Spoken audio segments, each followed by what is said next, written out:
വിവരിച്ച സംഭവം കാണാം. ഈ ആയത്ത് കണ്ണേർ ബാധിച്ചവർക്ക് ഈ ആയത്ത് ഓതിയാൽ മതി എന്ന് പറഞ്ഞിട്ട്. അപ്പൊ അദ്ദേഹത്തിന് അങ്ങനെ പറയാൻ എന്താണ് കാരണം? അധികാരം അല്ല, നമുക്ക് ദലീൽ എന്ന് പറഞ്ഞ ആയത്ത് ഹദീസ് സഹാബത്തിന്റെ അതാണ് തെളിവുകൾ. ഇങ്ങനെ പറയാൻ കാരണം എന്താണ്? നമ്മൾ അഖീദയുടെ കിതാബിൽ പറഞ്ഞിട്ടുണ്ട്, റുഖിയ എന്ന് പറയുന്നത് കണ്ണേറിനും സിഹറിനും ഒക്കെയുള്ള ചികിത്സ എന്ന് പറയുന്നത് അത് തൗഖീഫിയല്ല. അതിന്റെ ആയത്തുകളും ഹദീസുകളും ചെയ്യേണ്ട രീതികളും അത് നേർക്കുനേർ ഹദീസും വേണമെന്നില്ല. എന്താ കാരണം? കാരണം പണ്ഡിതന്മാർ ഏകദേശം ഏകോപിച്ചിട്ടുള്ള കാര്യമാണ്. റുഖിയ എന്ന് പറയുന്നത് ചികിത്സയാണ്, ഒരു ഇബാദത്തല്ല. റുഖിയ എന്ന് പറയുന്നത് ചികിത്സയാണ്. ചികിത്സ എന്ന് പറഞ്ഞാൽ എന്താണ്? നമ്മൾ പരീക്ഷണത്തിലൂടെ കണ്ടുപിടിക്കുന്ന ചികിത്സ എന്ന് പറയുന്നത് ഓരോ മരുന്ന് കണ്ടുപിടിക്കുന്ന നമ്മൾ പരീക്ഷണത്തിലൂടെ. അതുപോലെ റുഖിയയിലും നമ്മുടെ അനുഭവങ്ങൾ തെളിവാക്കാം. ഒരായത്തോതി വരുന്നത് കാണുന്നുണ്ടെങ്കിൽ അത് ഉപയോഗിക്കാം. അങ്ങനെ ഹസൻ ബസീർ അഹമ്മദ് പക്ഷേ നോക്കിയിരിക്കാം, പരീക്ഷിച്ചിരിക്കാം ഈ ആയത്ത്. ഏതായാലും ഈ ആയത്ത് കണ്ണേറിന് ഫലപ്രദമാണ് എന്ന് അദ്ദേഹം പറഞ്ഞതായി തഫ്സീറുകൾ കാണാം.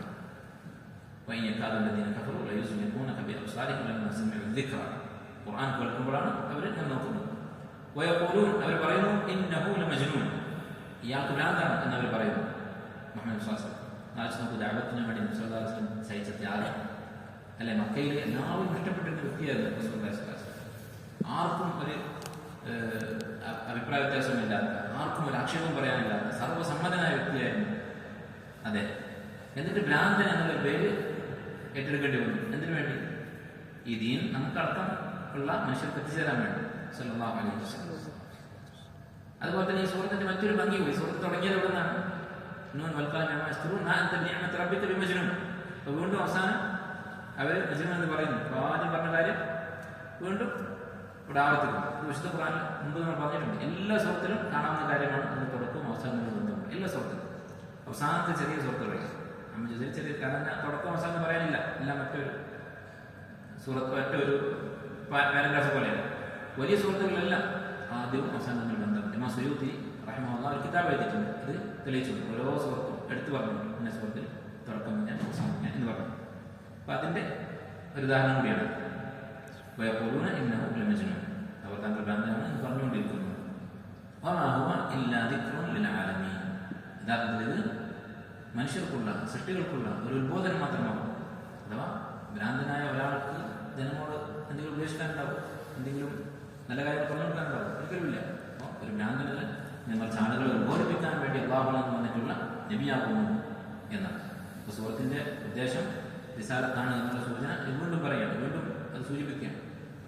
ആളുകൾക്ക് മനുഷ്യർക്ക് ഉത്ബോധനമായിട്ട് വരിക എന്ന് പറയുന്നത് നബിയാക്കട്ടെ ജോലിയാണ്. ഇതാണ് ഈ സൂറത്തിന്റെ ചുരുങ്ങിയ രൂപത്തിലുള്ള വിശദീകരണം.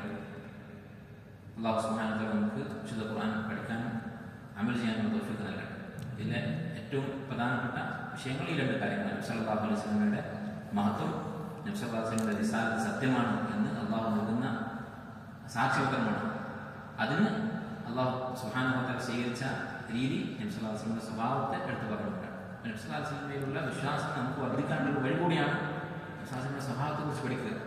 അല്ല, ഇങ്ങനെ ഇത്രയും പരിപൂർണമായ സ്വഭാവ ഗുണങ്ങളോടുകൂടി ഒരാൾ ജീവിക്കുകയും എന്നിട്ട് ഒരു മനുഷ്യന് ചെയ്യാവുന്നതിൽ വെച്ച് ഏറ്റവും വലിയ വഞ്ചന, ഞാൻ നബിയാണ് എന്ന് പറയുകയും അള്ളാഹുവിന്റെ പേര് പട പറയുകയും ചെയ്യുക എന്നുള്ളത് ഒരിക്കലും സംഭവ്യമല്ല, ഒരിക്കലും സംഭവിക്കാവുന്ന കാര്യമല്ല. നമ്മൾ ചെയ്യും. അള്ളാഹിന്റെ പേരിൽ ഒരു കള പറയാൻ നമുക്ക് ധൈര്യമില്ല. അപ്പൊ ഇതുപോലെ ജീവിച്ചൊരു മനുഷ്യന് എങ്ങനെ സാധിക്കും? അതാണ് ഈ സൂറത്തിന്റെ ചുരുക്കം. അല്ലാഹു സുബ്ഹാനഹു വ തആല നമുക്ക് നബി സല്ലല്ലാഹു അലൈഹി വസല്ലമയുടെ സ്വഭാവ ഗുണങ്ങൾ നമ്മുടെ ജീവിതത്തിൽ പകർത്താൻ ഇത്തിബാ ചെയ്യാനുള്ള തൗഫീഖ് നൽകി അനുഗ്രഹിക്കുമാറാകട്ടെ. സുബ്ഹാനല്ലാഹി വ ബിഹംദിഹി അശ്ഹദു അൻ ലാ ഇലാഹ ഇല്ല അൻത അസ്തഗ്ഫിറുക വ അത്തൂബു ഇലൈക്. ഒരു ചെറിയ കാര്യം പറയാൻ